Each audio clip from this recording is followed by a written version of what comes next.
Welcome to the Sharp Angles Prop and DFS show for week 2 of the NFL playoffs.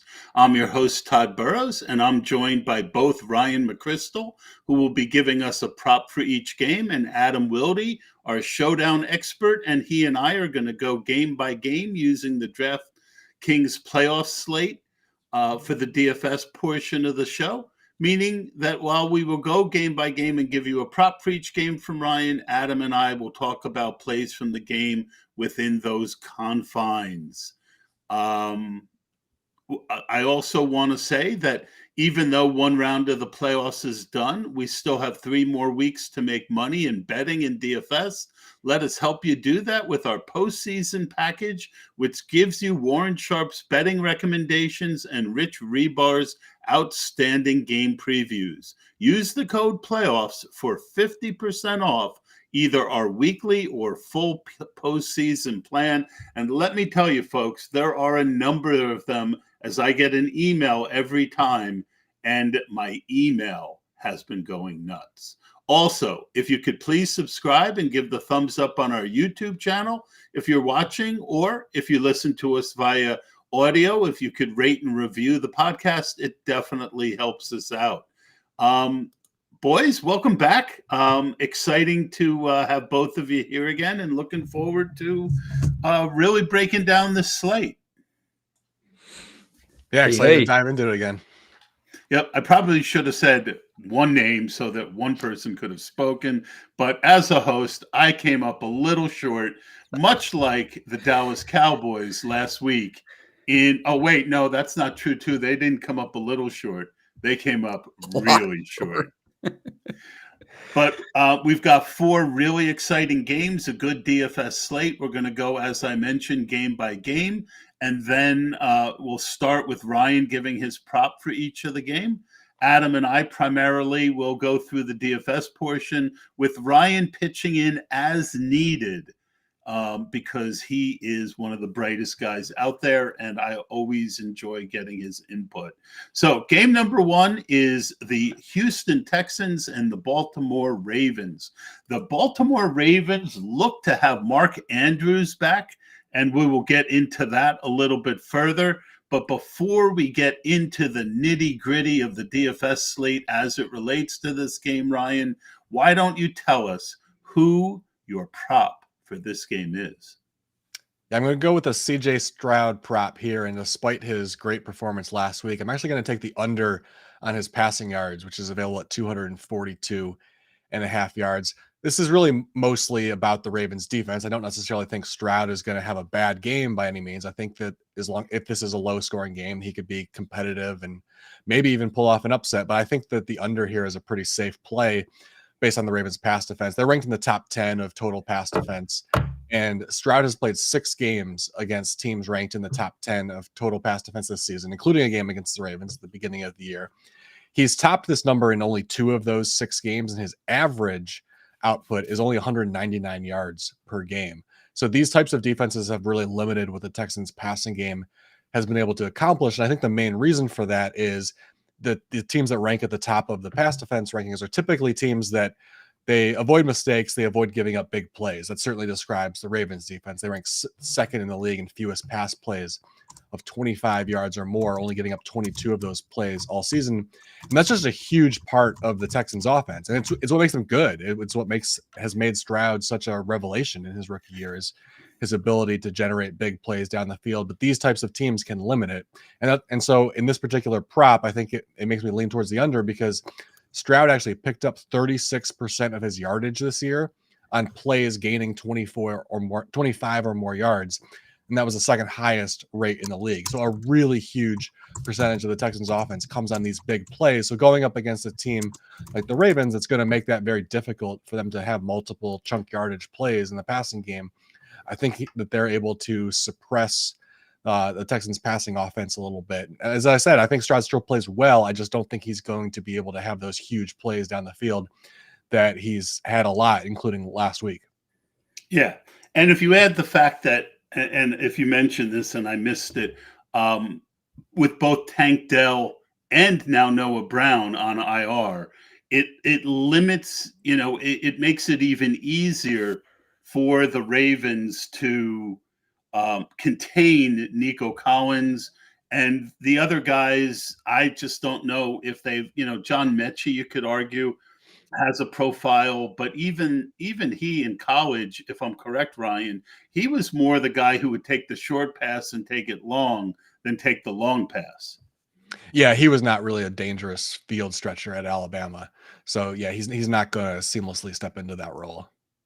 All right, let's get into the DFS portion, Adam and Ryan. But before we get into the specifics of who we like on this game, Adam, I'm really interested in looking from you kind of a top-down view of a 4-game slate and some of your initial thoughts on this 4-game slate in specifics.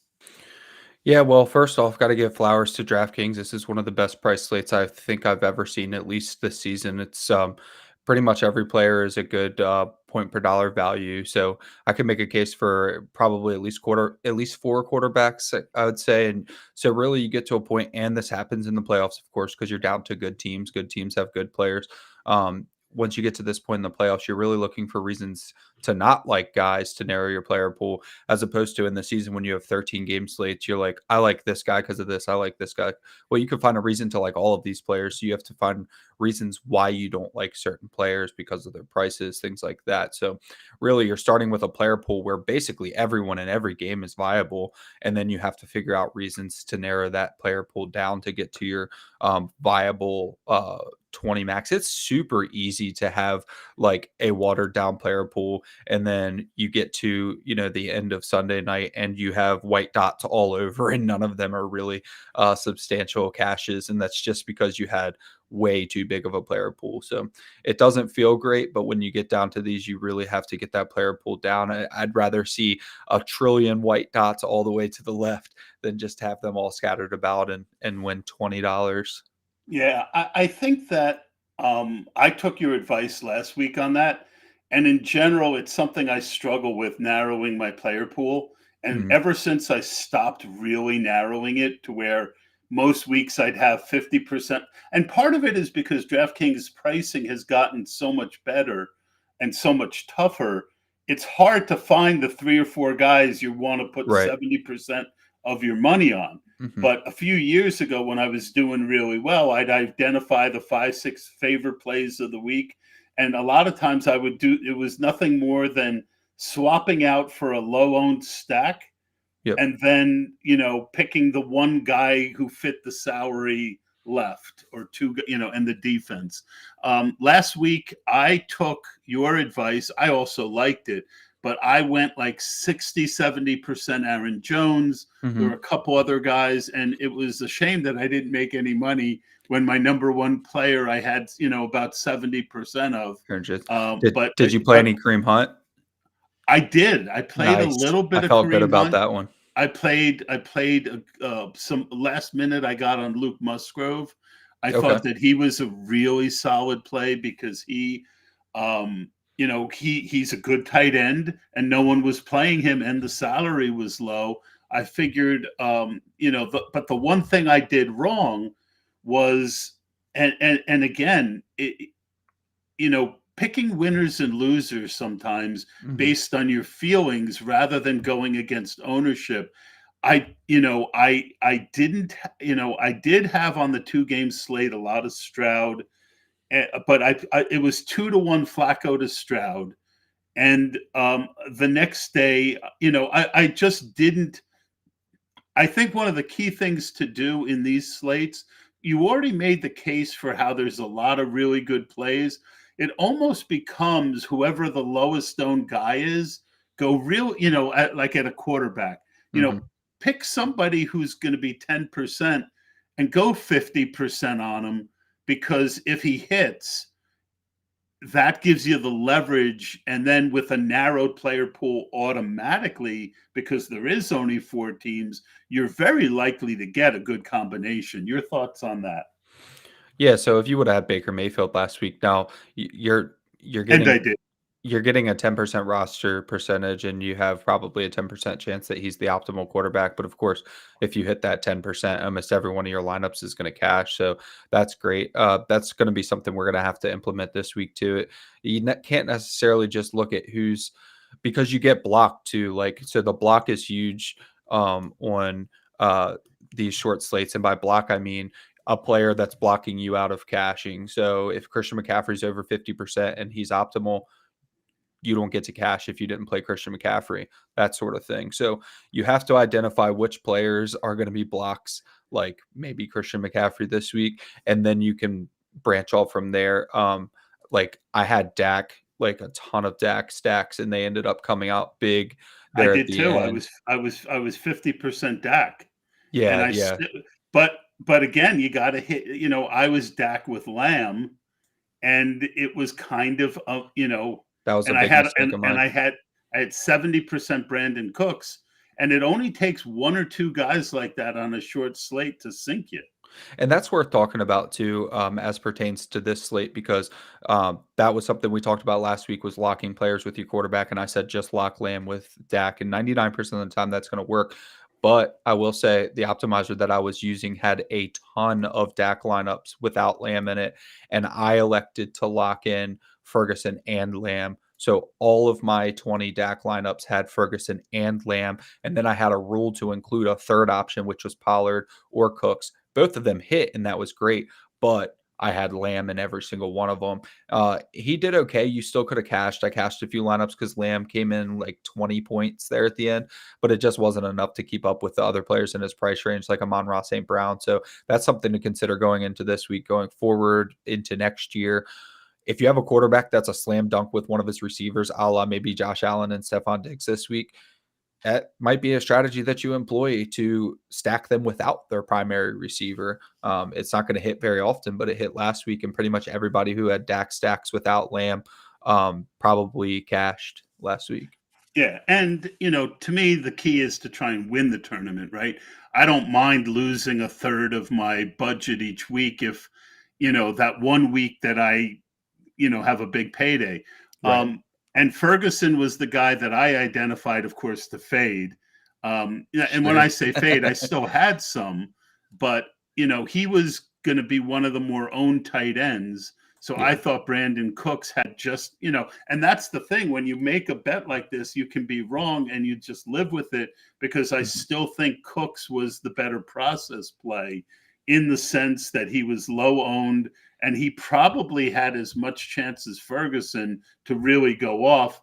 And Ferguson had the game of his life, 3 touchdowns. Yeah, I 3 mean, touchdowns. it's just the nature of it. But we talk about process. So we got the top down view. As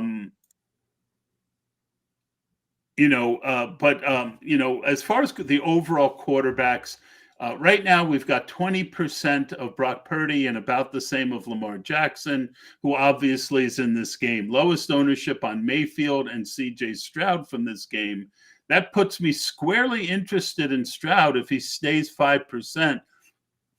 I don't think he's a great play necessarily. I agree with what Ryan is saying, but we've seen CJ Stroud sometimes do these weird things, and he's not going to be my main piece, but he's definitely in my early thoughts as being that secondary 20% type of guy who, if he's 5% owned and he goes off, can win you a GPP, especially since it is pretty much playing with Nico. Your thoughts, Adam?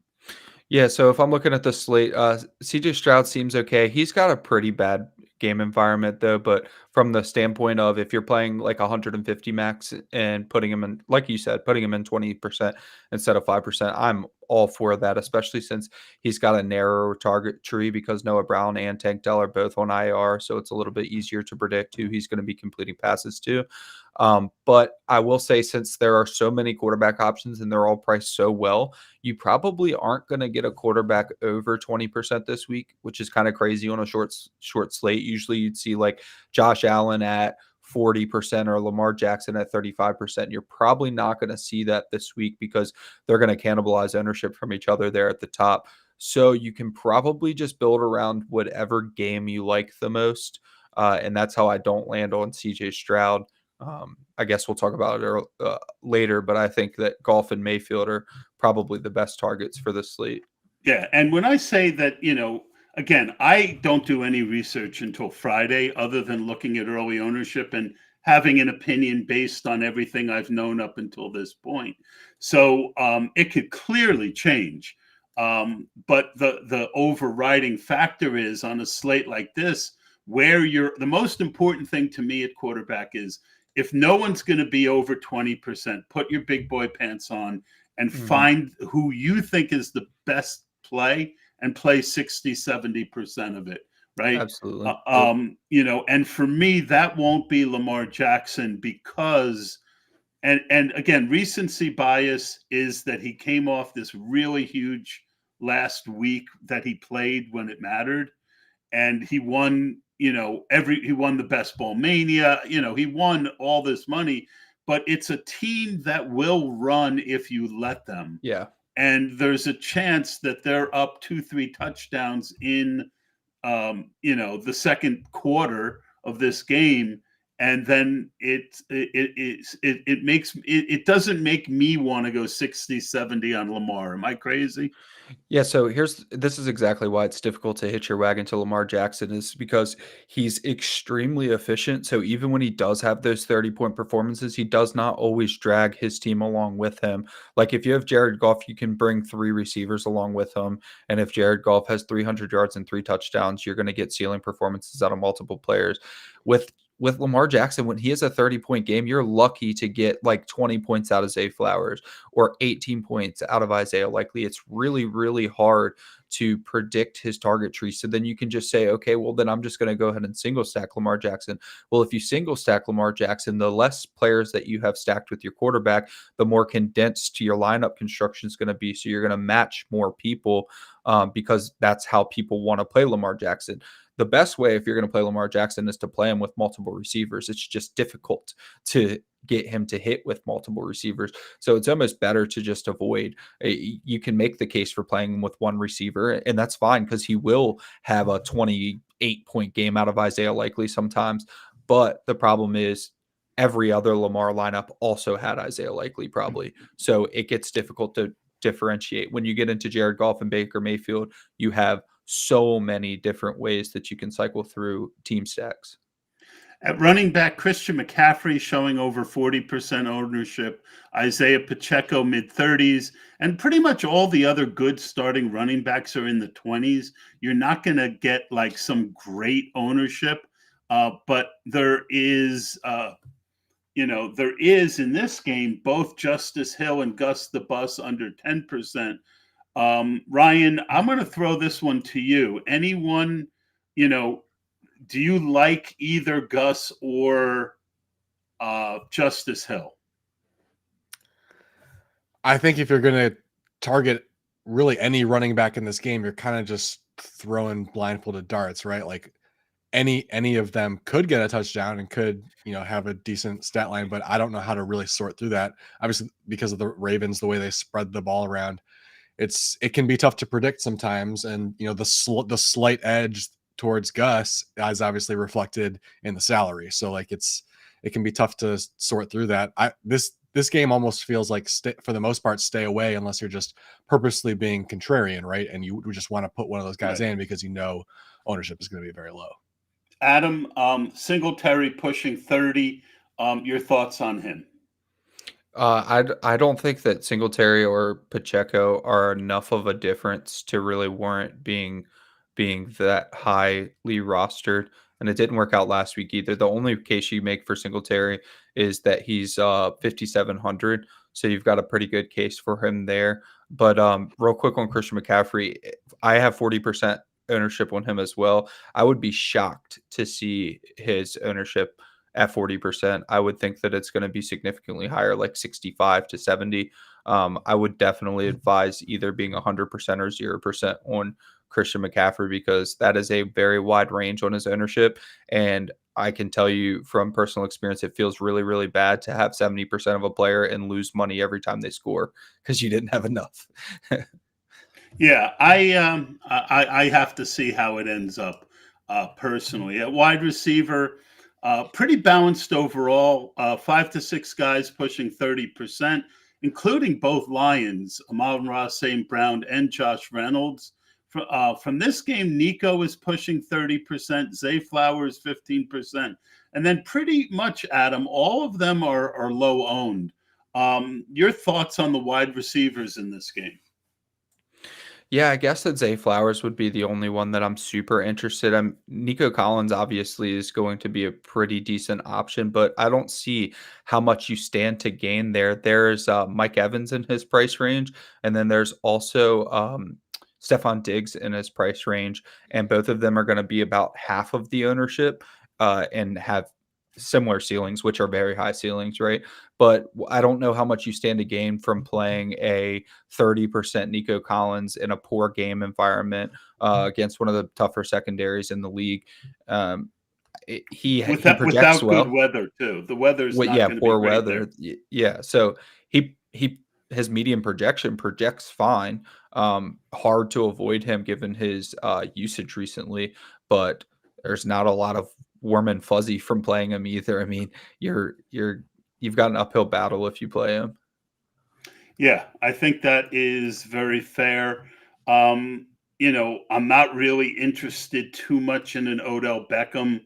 Um, you know, it's I do think in general you have to pick one or two low priced, low owned guys to go deep on. But again, I think there are going to be better weather in other places with much more likely shootouts than here.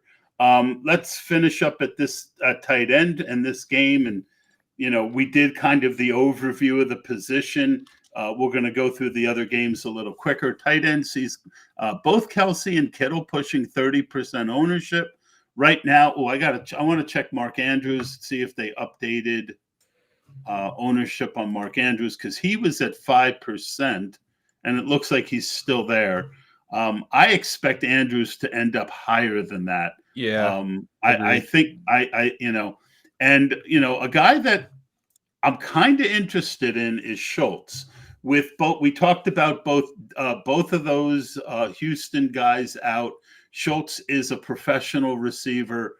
He's not exciting. The salary is good. Um, my initial thought, Adam, is, and we talked about it on our conference call with Warren. Um, there's nothing about the matchup at tight end with the Ravens that makes you any more scared than anything else. Your thoughts on him? Yeah, it's a fine matchup for him. So he's going to be in the same situation as he was in. I guess what was that, week 17? He had 7 targets, 5 receptions, 42 yards. It's probably similar to what you're going to see again from him. Last week he only had 2 targets. So I mean, but he still played 78% of the snaps. So there's not really a lot of projectable opportunity. We've had enough of a sample size without Noah Brown and without Tank Dell to see that he's not gaining or losing much opportunity. Like, he had 11 targets with Noah Brown healthy. So I do think that he's a fine option. I don't think he's any better of an option because of the condensed route tree. I will say that so much attention should be dedicated to Nico Collins that Dalton Schultz will be the only other viable option. And I hope that that's how the Baltimore Ravens play this, because I don't want to play a ton of Nico Collins. And if that's the case, then Dalton Schultz is a perfectly fine one-off to have, and his roster percentage should stay pretty low. All right. So basically, Ryan, I'm just going to go to you. And, is there anything out of everything we talked about in this game that you want to comment on? Well, yeah, I just wanted to make a case for actually having a little bit of exposure to Isaiah Likely, because you've got a player coming off a multi-week injury. This game has blowout potential. What if this game is in hand in the first half and they say, you know what, we don't really need to send Mark Andrews out there? And Isaiah Likely ends up getting a good share of the workload in the second half. Maybe he gets a late garbage time touchdown. And obviously his ownership is going to be very low with Mark, assuming we hear for certain that Mark Andrews is at full strength and going to play. I think that's a possibility to happen. So having a small exposure to him I think is pretty reasonable with his ownership probably very near zero. You're muted, Todd. I think you're still muted, Todd. I want to hear more about Andrew's health. Yeah. So, I think that is a very interesting opportunity. But I do have other tight ends that are cheap that I like as well. I mean, I'm an Isaiah Likely truther. I had about 20% in best ball this year. Mm-hmm. And, he kind of helped me a lot during the playoffs to not really just completely suck this year. Well, the problem is that he's 4,700. I think you make a great case. The problem is he's 4,700, and like Dalton Schultz is 44, Dalton Kincaid's 48. So, Right. But I agree. The Millie Maker is definitely a place that you throw Isaiah Likely in, because the Ravens, not only do they love to run 2 tight end sets, they love to run 3 tight end sets, and Isaiah Likely has definitely made the case to be on the field more often. Yeah. Texans also a very high rate of too high safety usage, which obviously that's always something you look for tight ends. All right. I like it. And let's see where ownership plays out on these guys as we move forward. Game 2 is the Green Bay Packers, the Dallas Slayers, as I like to call them, going into San Francisco to play the favorite to probably win it all, the Niners. What is the prop for this game, Ryan? Well, anyone that's been listening to the show for the past 2 months or so can probably guess, despite the fact that it was a loser last week, I'm going to take Jordan Love's completions over 22.5. We lost this last week, and I don't feel bad about it at all, because who could have predicted that game script? I mean, this is a game script type of prop, right? You need the game to flow a certain way. And with the game being in hand at halftime, there was just no way he was going to hit the over on it. He was 16 of 21 in the game, but only 5 of those passes came in the second half. So he didn't even get the attempts over the number that he needed last week. But there was just no way we could have seen that coming. So I think that was just purely an outlier game. We have every reason to believe that in this game, the 49ers are at worst going to be competitive. I just can't imagine the Packers come out with another shocking blowout again. So at worst, it's a competitive game, which is going to keep his attempts high enough. And likely the 49ers are controlling this game in the second half, which obviously boosts his attempts. And as I said, he was 16 of 21. So sort of what we expected from the offense played out. He was completing passes at a very high rate. That's what we need. I mean, if he came out with a typical 30, 32 attempts, something like that, he was going to hit the over if it were a more competitive game. As I said, we've been playing this prop for a while now. It's been a winner in 10 of the previous 11 weeks. And, just to go into the reasoning again, for anybody who maybe hasn't listened before, it has to do with the fact that they've become a very conservative offense. They opened up the year surprisingly aggressive. Love threw downfield 10 or more yards at the second highest rate in the league through the first 4 games. Since that split in week 5, he ranks 19th by that metric. So they've been much more of a conservative passing attack, which obviously boosts your completion percentage, so you don't need as many attempts to hit an over on a prop like this. And through all of this, we've really haven't seen the line on his completions prop rise that much. It's been around 21 or 22 almost every week. So in a game where we think they're going to be playing from behind and probably have a very high pass rate in the second half, I'm despite the loss last week, I'm back to loving this prop again. Yeah, and I think it's a great one. I think it's even better because they should absolutely, at very least, be in a shootout, and at worst, be getting blown out to where he has to throw the ball a lot. I like it a lot. All right. So as mentioned, Adam, Brock Purdy is the highest owned quarterback, only at 20%. Love is sub 10%. Your thoughts on the 2 quarterbacks in this game for DFS? I don't have a ton of interest in Love. I understand why Brock Purdy is expected to have the highest roster percentage, but if you look at how you're going to stack Brock Purdy, you're going to want to triple stack him, and if you triple stack him, you're spending a lot of money. You're spending $6,900 on Brandon Ayuk. You're spending $7,700 on Deebo Samuel. You could stack him with Christian McCaffrey, who's $8,800. George Kittle's not super cheap at $5,200. There's no cheap options that you feel comfortable stacking him with. Super condensed target tree, so you can't even go down the depth chart like you can with the Lions or I guess you could even do with the Packers if you chose to stack Love. So I get why he projects well. His median projection looks great, but if you go to look at your lineups and your optimizer, you're not going to feel great about any of the lineups that it spits out. So I probably won't have any Brock Purdy, even though I know he's going to be the highest roster quarterback on the slate. Very interesting. I was not thinking that way myself. Let's move to running back Christian McCaffrey. So I'm seeing 40%. You think that he is going to be higher than that, right? I do, yep. Well, I think that is going to, so that goes back to something we talked about last week, which is at what point is it a sunk cost, right? To where you can't get enough leverage on the field to make it worthwhile doing it.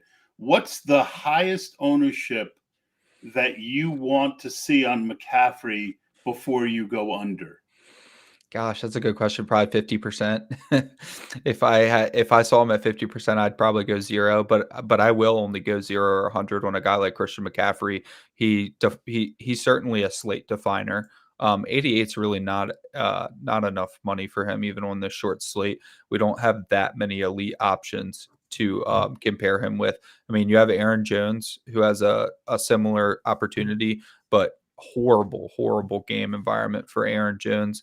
I'm hoping that the Green Bay Packers are as reliant on the run, even if they get down big against the 49ers, because it seems to be such a large part of their offense since Aaron Jones returned healthy. But that's just a hope. I mean, Christian McCaffrey is going to be involved in every single game script, no matter what. 9.5-point home favorite. No weather to worry about. I mean, it's a perfect Christian McCaffrey game, and rest. He's had rest to come back from his injuries. It's just sets up too well for Christian McCaffrey. Yeah, for me, it's absolutely a case where if I only had 2 buttons to push, 0 or 100, I would push 100. That's probably what I'll do. I though I never go 100. I always it's just too nerve-wracking for me. So I'll go like 90 or 10. That way, at least if he goes nuts, at least I have a little bit of chance of hitting that one lineup, and vice versa. If he shits the bed, I want at least 10% chance of. But again, once he gets up to 60%, I don't think 90% is enough, right? No, so not. At that point, maybe I do swing down to 10. A lot to be determined. And a lot of it depends on, is there another stud at 8,800 that I would rather have? And I right now, I'm not seeing that. At wide receiver, Debo is under 10%, Ayuk 20%. Kittle is, like mentioned, is close to 30. Is it just a matter typically with the Niners, Adam, where we play the lowest owned guy? Yeah, I'd be comfortable with even a one-off in this game, even if you have I wrote up Brandon Ayuk in the article for this week. I think that he's fine at 6,900 as a one-off. The problem is how the 49ers have been winning games has just been it hasn't been conventional. Like they blow teams out so badly. And you just look at the box score and you're like, how did they score that many points? It's just very unconventional how they dismantle teams, and you get to the end of the game and you see one player had a really good game. You might see 30 points for Deebo Samuel and then 2 for Kittle and 6 for Ayuk. And so it's really hard, even if you wanted to triple stack Brock Purdy with his 3 top options, because the target tree is so condensed. You're not going to be able to afford anything else, and they're not all going to hit because they never do. All right, let's go to. I'm going to say that I like Debo a lot at that ownership. Debo, again, to that theory of, and especially if I decide to go under on McCaffrey, I probably, because Debo's the other guy. Not that I can't give you a 35-point game, but Debo we've seen do it quite often. Sure. Ryan, anything from your knowledge base on the type of plays the Packers are more susceptible to that would lead us to have any more insight on which Niner to play? Well, I think the fact that the Packers are one of the teams that leans much more heavily on single high coverage, that's going to benefit Ayuk a lot. Anytime that they think that they're in man coverage, they'll take shots downfield with him, and he leads the team in target share against single high coverage at basically 10 percentage points higher than Debo. So he's going to see a pretty significant boost in target share compared to Debo in this matchup. If when they're playing a team with two high coverages, it's the exact opposite. Debo is more of the, obviously the guy that they will use more on underneath routes, and it's a little bit easier to find those against two high coverage when you got more options in the middle of the field. So using Ayuk in this matchup definitely makes sense to me, because you have the potential that when they do take those shots downfield, he has a few big plays, maybe even a big touchdown that could really set a really high ceiling for him. I am glad I asked. Thank you, Ryan. All right, let's move to tight end. Obviously, I've mentioned Kittle a couple times. Let's also, Adam, talk about the Green Bay wide receivers. I mean, the prices have gone up. There's like 16 of them that you want, that are all viable. Does that take you off them completely? Or is there one that you just think, you know what, this guy's cheap, he doesn't have any ownership, I'm gonna go 25-30% on him? This is going to be the first week in a really long time that I am off the Jaden Reed train. So 5,200. Also, I believe he's dealing with injury, unless I'm misremembering. Yeah, so Jaden Reed's also dealing with an injury going into this game. Christian Watson should be back to full health, and Christian Watson's a whole 1,000 less than Jaden Reed. But I also don't want Christian Watson. That might be a personal thing, because I can never ever get the Christian Watson games right. Even when he had a couple of them this year, I was not. That might be the reason to play him. Right? I don't think he's going to hit this week. 50%. I that's the problem in Showdown. Every time I get comfortable with investing in Christian Watson, even at captain, I'm surely let down, and then he'll have 3 touchdowns in the next week. But you're right, you could hit on the 3 touchdowns in this game. It wouldn't be a bad game environment for him to do that, considering they should have to throw more often than they have in other games, assuming that Aaron Jones is not going to be able to do what he did against the Dallas Cowboys. But I guess Christian Watson would have to be the one that you're comfortable with. He's theoretically the most healthy. Well, I guess Romeo Doubs is the most healthy. Romeo Doubs' performance last week was really strange, and he's the most expensive now. I don't believe that I invest in I guess that should be the question, in or out on Romeo Doubs. Yeah. He's why I didn't win money last week.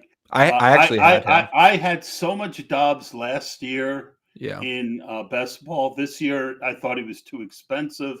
I didn't play him at all in DFS this year, and it never hurt me. And I literally said to myself, I'm not even going to put in 10 or 15% possibility for the optimizer, because he just hasn't hurt me. And between him and Ferguson, that's, after getting everything else right, that's why I didn't win money. At tight end, you've got Kittle at 30%. I mean, Kittle's one of those guys to me, like Derrick Henry used to be. You don't play him when he's 30%, and you play him when he's 8%. And right now, Kraft at 15%. I have no interest with Musgrave back. I will have some interest in Musgrave if he continues to be, sub 5% where he is now. Your quick thoughts on the tight ends, because we need to get to the next game. You pretty much summed it up. Kittle's roster percentage is too high, and I like Mark Andrews in that range if Mark Andrews is completely healthy. And then, Musgrave is probably going to play more snaps than Kraft this week. So, give me Musgrave. Awesome. All right. Next up is the game between the Lions and the Tampa Bay Buccaneers. Tampa going into Detroit. Ryan, who's your prop for this game? Yeah, going with a player we've talked about a lot throughout the season, David Montgomery, anytime touchdown. I've seen this line available as low as minus 115, which is like, that's priced pretty close to a 50-50 prop. And I don't see how you could possibly come to the conclusion that odds of him scoring a touchdown in a game the Lions are favored by 6.5 points is 50-50 or even close to it. He scored in 12 of their 15 games this year. He sees 56% of the Lions carries inside the 5-yard line, 85% of their carries inside the 2-yard line. Their team total is set to 27.5 in this game. So basically looking at, expectations of 3, maybe 4 touchdowns. He scores touchdowns in these games. It's pretty straightforward. I was really shocked to see the line where it was. I mean, this is a prop that I've played at certain points this year, even when it's been at minus 130, minus 135 in that range. I won't play a ton of touchdown props when they get to that number, but he's just been so consistent, and their usage of him is so consistent that there's nothing fluky about it. When they get down there, they're using Montgomery. Gibbs has a smattering of touches throughout the year, but especially in a game like this, Montgomery's going to get the touch. They're not screwing around and trying to get Gibbs a touchdown. They're giving it to the guy that they trust the most, which is clearly Montgomery. So this is probably my favorite prop of the week. Awesome. That I have been on David Montgomery with you the whole year. And Adam and I will get into that more in a second. But first, I mentioned, Adam, that the 2 Lions wide receivers look to be 2 of the highest owned early. I was way over on Josh Reynolds last week. I'm not playing him at 25-30%. No. But the stack, if you include Goff with the 2 of them, Goff, it's one of those weird dynamics where the 2 wide receivers have heavy ownership, but the quarterback doesn't. Yeah. Does that make you want to play more Goff to lower the roster percentage, or does it make you just want to fade the Lions passing game and focus more on the running game? Yeah, when you see that like one-offs like that have ownership so high, that's just people wanting to have their cake and eat it too. They want a different quarterback, but they think the wide receiver is going to do well. Ultimately, when you have 2 wide receivers with such high ownership, the quarterback is going to have to perform well if all of the field is going to hit value on that ownership. So it's just a glaring indicator to play Jared Goff. It is going to drag up his ownership because a lot of people are going to come to that realization by Sunday anyways. But Goff's ownership is going to settle in around 15% or something like that, pretty close to what Mayfield's is going to be too. But Jared Goff has so many options that you can stack with too, that you can separate that. You could make a max 1 rule between Amon-Ra St. Brown and Josh Reynolds. Make sure you're including Sam Laporta, Jamison Williams, include Gibbs for a little bit of an interesting passing stack. I know that he could get a receiving touchdown pretty easily. So there's a ton of ways to uniquely stack Goff, and that's why he's my favorite quarterback of the slate. Yeah, I'm not there with you. But I see the play. I think he's going to get a little steamed as we get closer. And to me, it's similar to Baltimore, where if they're ahead, they run the ball. Right? We've seen it time and time again. If they're ahead, they run the ball. And again, I'm still forming my thoughts for the week, but my initial lean would be to be under on those guys and maybe play a lot of Sam Laporta solo. Sure. He looked healthy. We know he's talented. If Kelsey and Kittle are going to take up 60% ownership and Laporta's sub 10%, that, again, there's a lot to building teams and to getting the optimizer ready to go. But initial thoughts are, to me, to either play the running backs overweight, because the running backs also have low ownership because you have to pick between the 2 of them, or Laporta. I'm kind of throwing all the Lions together in one mess here. Your thoughts on the rest of the Lions and strategy? Well, so I guess the David Montgomery and Jameer questions will come up, but I think because that was the question. So okay, all right, so Devin Singletary is 400 less than David Montgomery, so it's going to be pretty difficult for me to justify playing them both on this slate, even though that is something I love to do, especially in showdown. But when you have a running back that projects really well, one of the better projections on the slate at 400 less, even though it's a worse game environment, I guess since David Montgomery is so touchdown dependent and I can't stack him with Goff, I haven't been on him as much. But if you are going to fade these receivers that are really, really highly owned for the Lions, a great way to do it would be with David Montgomery. So he should certainly be in your player pool. Last week, almost every game that I didn't have Jahmyr Gibbs, I have David Montgomery, and that's probably the approach that I might take this week as well. Awesome. All right, let's go to the other side of this game and Tampa Bay. Um, let's just hit all the different players on this team now. Um, I don't have much interest in Baker. I don't have much interest in Rashad at 25%. But that could change. But I have a lot of interest in Mike Evans. Mike Evans is that other 8,800 guy.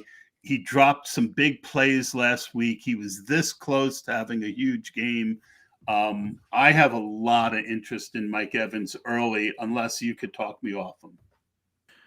No, Mike Evans is probably my favorite player on the slate. Maybe Stephon Diggs. So Mike Evans would probably be second, but those are the two top plays for me in the write up for this week. But Baker Mayfield's the other quarterback I like. So if I do play two quarterbacks in 20 max, it will be the other quarterback from the same game, just because their good games correlate. It's not. I'd rather not hedge. I'd rather build on my bet. So if I'm playing 12 lineups that Jared Goff does well, he does well in games where Baker Mayfield does well. So then my other 8 lineups might be Mike Evans with Baker Mayfield. And Baker Mayfield has a lot of good stacking options too, just like the Lions do. So you have Rachaad White at 25%. Does seem a little high, but that's not too crazy on these short slates. It's probably going to be lower than that just because James Cook, I think, will get steamed up a little bit more as we get close. For some reason, every time it gets cold, we like to play the running back from that game. So I think that James Cook is going to end up higher than what he's been projected at right now. And then that's going to directly correlate to Rachaad White's ownership going down. So I don't mind playing Rachaad White with Baker Mayfield, but Mike Evans would be the type of guy, if I'm going to play Baker Mayfield, I'll probably lock Mike Evans with him. Yeah. When I said I don't have a lot of interest in White, I mean as a solo play. Sure. I love him. If I'm going to play Baker, I think he's definitely got to be in the optimizer for those runs. Ryan, you have a thought on Mike Evans? Yeah, I'm right there with you and loving Mike Evans in this matchup. The Lions are the perfect team for him to go up against. Obviously, they're capable of giving up some big plays through the air at times, and their coverage scheme suits him really well. There's a huge splits for him based on coverage scheme. 31% target share against single high coverage, 19% against two high coverage. Lions are a 59% rate of single high coverage. So he's going to get one-on-one matchups on the outside, and Baker's going to be looking his way all day in those matchups. And so, especially since this game has shootout potential from both sides, this could be a monster game from Evans. He could easily put up the biggest number on the slate. Yeah. And with Baker having low ownership and him having low ownership, you really don't need to add a second play and hope that, they put, Baker gets you 20, Mike Evans gets you 35, and then you mix up the rest of the slate. You should have plenty of money to do it, to get that magic combo. That would be my thoughts, but I think that, and the other thing I'll throw out is dome. Mike Evans. Agreed. Dome against the Lions. Yeah. Let's move to the last game. We want to get this show in a good time. It's the big game of the week from a fan kind of perspective. The Chiefs going into Buffalo. Ryan, tell us about your props on this game. Your prop. Yeah, I'm going with Dalton Kincaid over 4.5 receptions. I've been talking about coverage scheme a lot on this pod, it feels like, but I'm going back to it again here because this is really based on the matchup with the Chiefs. And it showed up in the last meeting. He had 5 receptions on 8 targets when these teams played earlier in the year. That was one of only 4 games in which he saw 8 or more targets. And I don't think it was a fluke because the Chiefs are a too high coverage team, 61% rate outside the red zone. That's the second highest rate in the league. They really live in too high coverage. The Bills, their target distribution actually doesn't change that much depending on the coverage team, but the way they use Kincaid changes a lot. In single high coverage, he'll get some opportunities downfield, and he just doesn't get those in too high coverage. He's really sort of the check down guy. So he's going to see opportunities, but he's going to see the same amount of opportunities, but he's going to have a much higher catch rate against too high coverage. In fact, against too high coverage, 4.4 air yards per target, 7.8 against single high. So he's seeing these short targets, which leads to a 95% catch rate for him against too high coverage, 69% against single high. So he's getting a lot of these just real short dump off type passes. So he doesn't need a huge volume. Like I said, he had 8 targets in their last meeting. He probably doesn't even need that, because he could very easily come out with 5 catches and 5 targets. It might only produce 20 yards because they're all dump off passes. But I think he's going to get enough usage in this game to hit the over. Does Gabe Davis being active, we saw his role really diminish when Knox and Gabe Davis were both there. Any concern?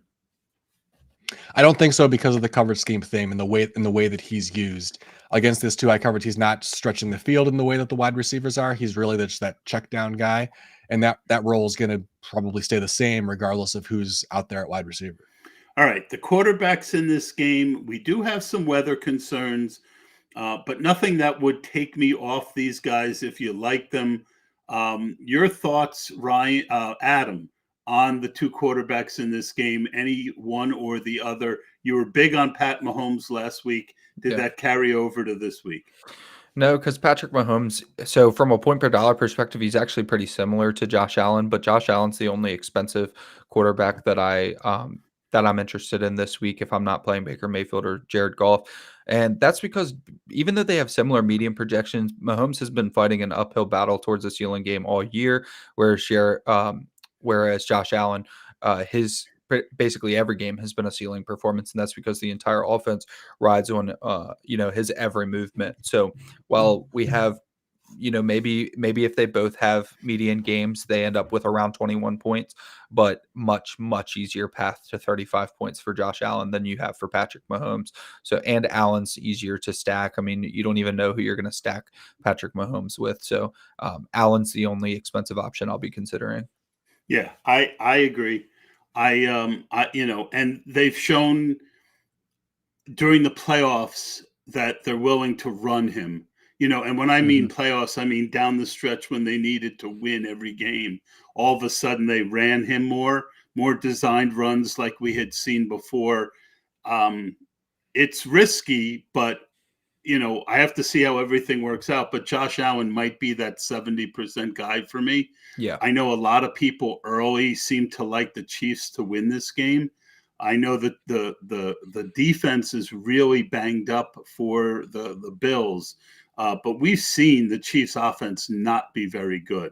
All right. So thoughts on Pacheco at 35% and Cook at 25%, buy or sell, Adam? Just quick. Yeah. Just say buy or sell on each of these guys. Okay, I'll sell them both. Okay. Let's move over to wide receiver. I happen to like Rashee Rice a lot here at 25%. If he gets up to 40, not as much. I'm not on Diggs. He just doesn't look right. He just doesn't look right. I would not be shocked if we saw him being hurt and finding that out later. I'm kind of on Shakir as my favorite play. Your thoughts on the pass catchers in this game, Ryan? Adam. Sorry, I did that again. So I think I'll go with Diggs just because Diggs is the same price as Rice, but he's going to be like 12% owned compared to Rice's 25%. But you're absolutely right. You're not feeling comfortable playing with him. He has not looked right. They gave him like 7 targets in the first half last week, and it almost felt like they were only doing that so he wouldn't get mad, because in the second half, they really didn't utilize him at all. And all of the targets were pretty short, easy completion. So it doesn't seem right. But if you're going to play Josh Allen and you have Stephon Diggs staring you in the face at 12%, and Shakir is a great play that everyone's going to be on, I'm probably just going to throw in a bunch of double and triple stacks that include Diggs. Yeah, my thought is this.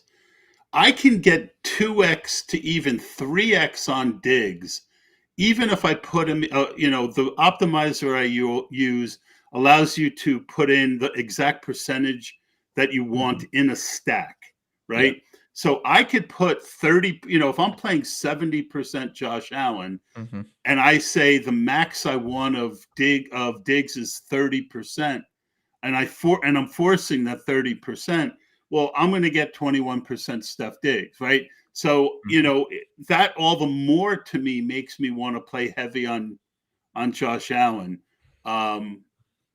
Anybody, Ryan, in this game that you like more than another?